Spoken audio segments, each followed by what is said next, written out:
Okay, we're talking about Roots, and you were nominated for an Emmy Award for your work. Yes, I was nominated for 2 Emmys at the time, um, the National Emmys Award, and also the local Image Awards. They used to do them both. Uh, since then, the Emmys have been collected and there's been a meshing together of the two entities. But I received 2 awards. And you came to do Roots Next Generations. Yes. How did you get the job? Well, they said you're going to do, you did such a great job on the first generation. You're going to do all of the next generation. And did you look to match? Were you trying to match the look from Roots? No, I wasn't. The one thing that I did at the early part of Roots, when I shot LeVar Burton, I wanted to try to make the audience smell the dirt and to create such an atmosphere that the dirt was the second part of the picture. And I was able to accomplish that by whenever I had the opportunity, I would either start on the dirt or shoot something of dirt around. And so there was like a hidden meaning, and it was the dirt and the earth. And that at least it influenced me when I saw the dailies, and I would say, oh, I could have done this or I could have done that. Oh, it influenced me to shoot more dirt, and it seemed to work. And for Next Generations, I know that it was shot during so many. I mean, there were so many different eras you were trying to depict, or one era and then the 40s. How did you go about approaching that? In the Next Generation, I simply went with the script. The importance of the dirt was no longer there, and but the importance of the subject matter, such as when they drove up in the car, I tried to shoot the car in such a fashion that it was new, like a brand new car, like a commercial, and that worked. And whenever I shot anything that was of substance, and yet not of the picture itself, I tried to shoot that in order to bring you closer to what I, as a cameraman, saw. Can you talk a little bit about staging the scene that Marlon Brando appears in? The scene with Marlon Brando was a funny scene. When the day that Marlon Brando was to show up on the set and become familiar with the people that were going to produce it and direct it and whatnot, and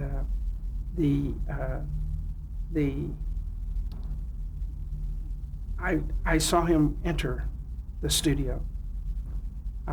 He came alone. He was not with an entourage or anything. And I saw him go into the studio, and I waited 5 minutes for him to get to introduce himself to everyone, because I knew that it was important for me to introduce myself last. And I thought, this is clever of me. And I waited, and at the appropriate time, I came in to the studio and to the set, and we were on the set, and he looked around and he said to me, "You're the cameraman?" And I said, "Yes." And he says, and you waited for me to come in. And I said, yes, I did. And he says, I thought so. And he said, and then he greeted me, and the other people started introducing me and whatnot. But I realized that he knew that I had done that on purpose, and that he was one up on me because I elected to make it so that he would not be able to understand me being who I was. And then he asked me, he says, what are you going to do for me? And I thought momentarily, and I said, one of the things that I'm going to do for you is I'm going to take 200 pounds off of you. And he says, that'll be a trick. And I said, no. He says, I said, you see that fireplace? And he says, yes. I said, that's going to be the key source. The fireplace is going to be the key source for your light. And then most of the light will end up on the flag on the background, and we'll go from there. And I said, because you will have to play peekaboo through the shadows that is created by the light that's hitting the flag and the fireplace. And he says, and that's how you're going to take the 200 pounds off of me? And I said, yes. And but was it more of a concern to make him look more like the character? Yeah, because he was a huge guy. He was like over 300 pounds. Mm-hmm. So I took the weight off of him, and it was good. But were you doing it for his character, or specifically for that reason? You tried to think of a way to... Well, I tried to make him feel good about me as a cameraman. Mm-hmm. And I knew that he was anxious about his weight and concerned about it. And when he heard me say, you'll play peekaboo through the shadows, he liked that. So. Can you also talk a little bit about the staging of the assassination of Malcolm X scene? The Malcolm X scene, which moment? Well, there's a scene where he meets him, but there's also the actual depiction of him being assassinated. Okay, there's a scene. There's a scene that is really good that I liked, where he makes a telephone call, and his hair stands out in my mind right now. That his hair was red, and that will never leave my mind. But the scene where he is in the, let's see, the scene where he is reading what Alex has written, and that is an important scene, and he simply is very, very relaxed, more relaxed than any other moment in the picture, and I picked up on how relaxed he was, and I tried to make him even more relaxed because he was doing such a good job of it,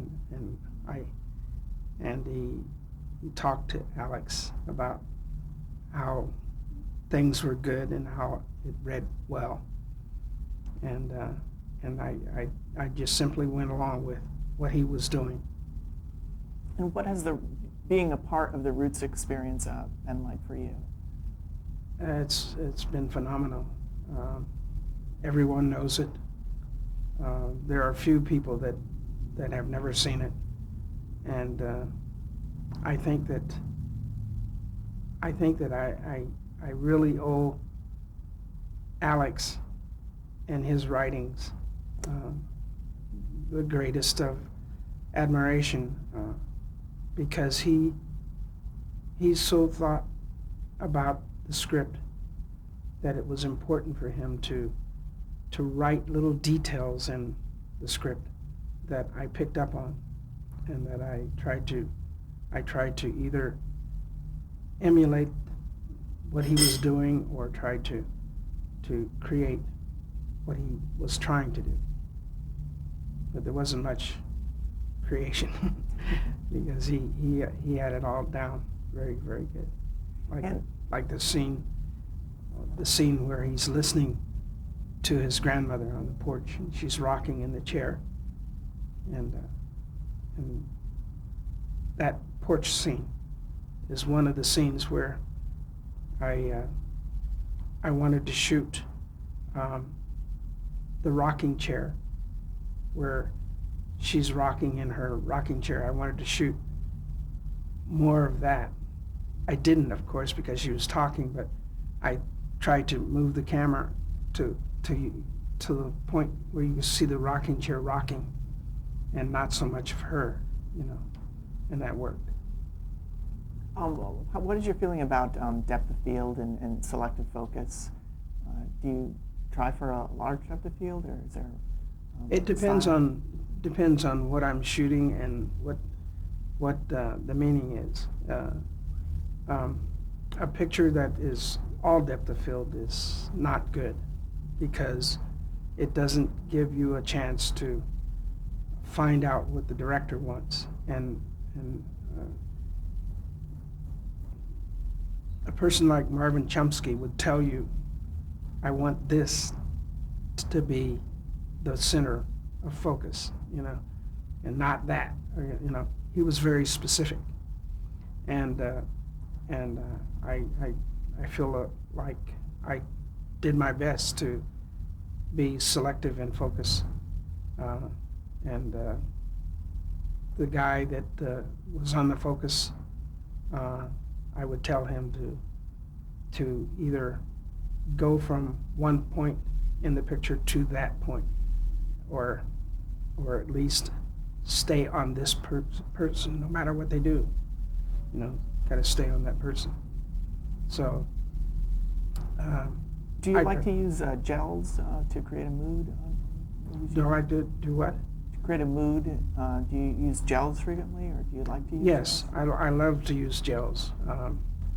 I used throughout Roots. I used corals, a set of corals. It's like the typical gel to use would be an 85 filter, but I use the corals for the time of day. Like, for instance, I shot a picture, a television show called, I can't think of the name of it. It starred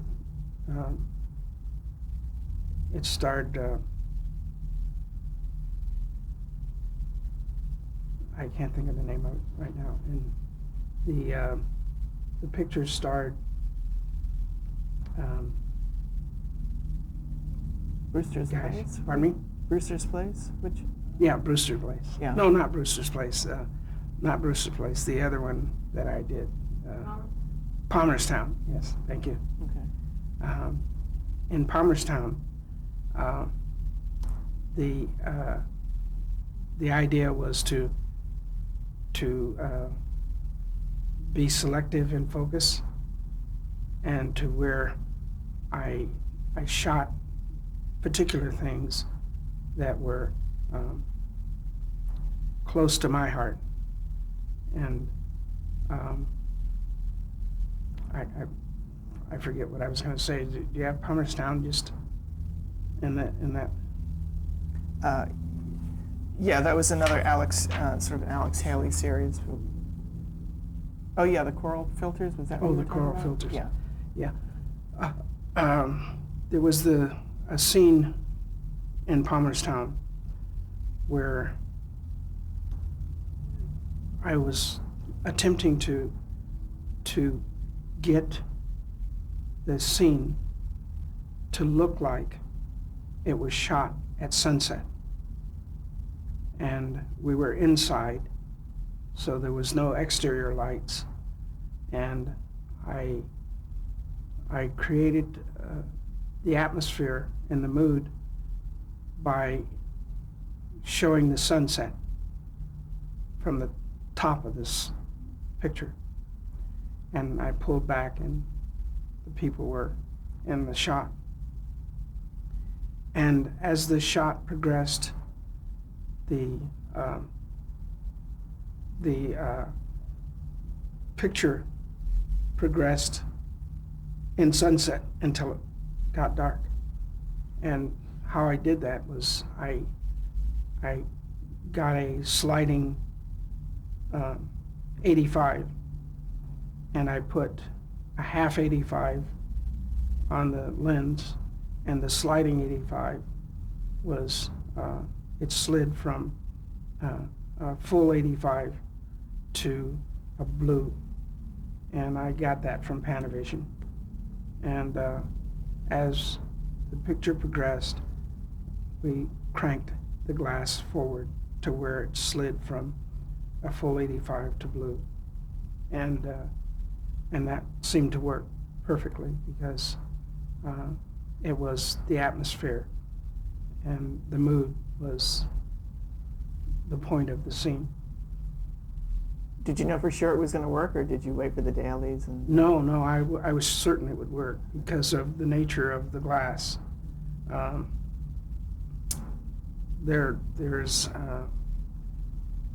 is some things that you simply know. You know that you know, and they work. And that was one of those situations that. I want to mention a couple more people you worked with. One of them is George Stanford Brown. You worked with him as a director on a number of movies. Can you talk about him as a director? Right. George, he was very good. He loved to communicate with me before the shot about what he was attempting to do, and and we would try to work out a setting and a mood. For instance, when Tyne Daly has the baby in her arms, and she is calling the social worker who is going to help her raise her child, and her child is Down syndrome. And that particular scene, she's in silhouette. She starts off talking on the phone in silhouette, and then she backs up and from the telephone into half light, and then she starts to cry because of her baby is in Down syndrome, and that scene worked just beautifully. Yeah. And that was the movie Kids Like These. Right. You also worked with Bill Cosby. Do you want to say a word or two about him? Yeah, Bill Cosby. He never really said anything. He just wanted it shot well, and the only thing that I did was I allowed the colors to be changed because there was a chance that as funny as Bill Cosby is, there was a chance that if you saw it a second time, you wouldn't laugh because you've heard it once. But the changing of the light, constant changing, whatever was being said, would have an influence on your second watch. For instance, if he said that his he had a toothache, and he went to the doctor, and the doctor told him that this is going to have to come out. And he makes a comment, and it's funny, and he talks about how the pain was so excruciating. Now, the first time I heard it, and I watched him for a while on several productions, and I got to listen to it twice. And then when I was shooting it, I realized that it needed this implement to make the show more lasting, to make it more fun for you. And so I changed the light. Now, when he talked about pain, the light went red. And when he talked about something happy, the light went blue. And the various moments in his comedy was accented by the light that I changed to. Did he ever comment about it? Did he like it? He never did comment about it, but his wife commented about it. She wondered why I changed the light, and I simply said that I felt that it needed it. I didn't try to explain to her why, but that was why.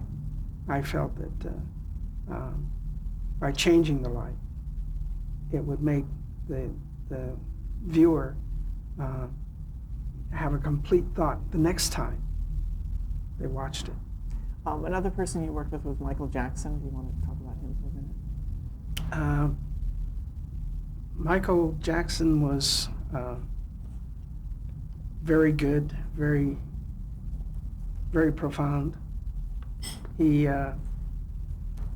led me to believe that everything I touched turned to gold. He was another one that said that. And for instance, there was an image that he wanted to capture when he's on stage, and he had the audience petrified, and he was enjoying it very much. But he said, I want you to catch somebody who can't catch their breath, or who's having a hard time breathing or whatever. And so I caught the girl, and she had asthma, and I watched her for a while, and then I shot Michael, and then I moved up on the stage and got behind Michael and shot her, and then came down off the stage and shot her when she started passing out.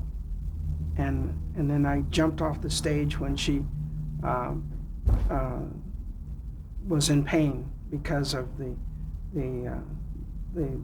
asthma. And then I went when she passed out, and they gave her asthma, and she was taking the asthma, and she was they gave her the asthma medication, and she was taking it, and I could tell she was in extreme pain, and I continued to watch her until the first aid unit that was there picked her up and put her on the stretcher, and I followed her to the first aid tent and went inside the tent as well and watched her, and she continued to try to breathe right, and then finally she was okay, and she relaxed, and I caught all of that on film. He said that was the most brilliant thing he'd seen, and that is Michael Jackson said that. And there were other scenes. And that wasn't, although it was somewhat planned in the sense that you were looking for that, it was Yes. just a happy accident. Yes, Whatever you want to but call it was accidental. Yeah. And there were many scenes like that I shot for Michael.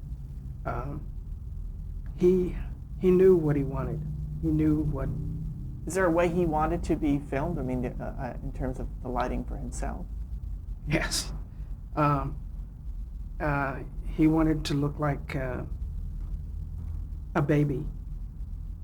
He wanted to have his smooth face, and he wanted to be able to see that. And I spent many hours on the Inferno capturing the image that Michael wanted to see and correcting it.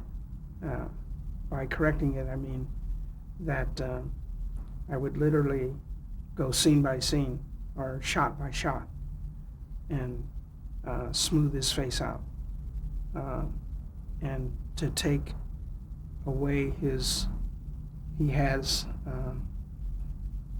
two deep impressions, one on either side of his face, and it's the same impression that Frank Sinatra has, but he didn't want that, and I would smooth that out. Digital? In what way? How? I would take, I would use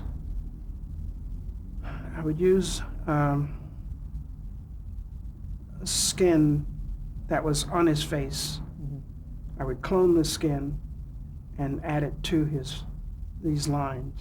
So it was a digital Yes. thing? Mm-hmm. And add it to the lines that was in his face, and it would smooth him out like a baby.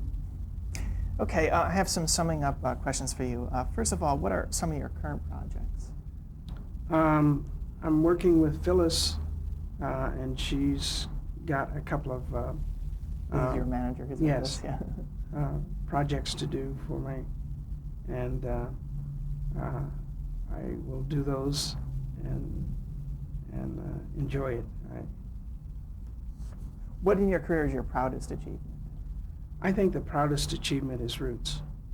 I think that is by far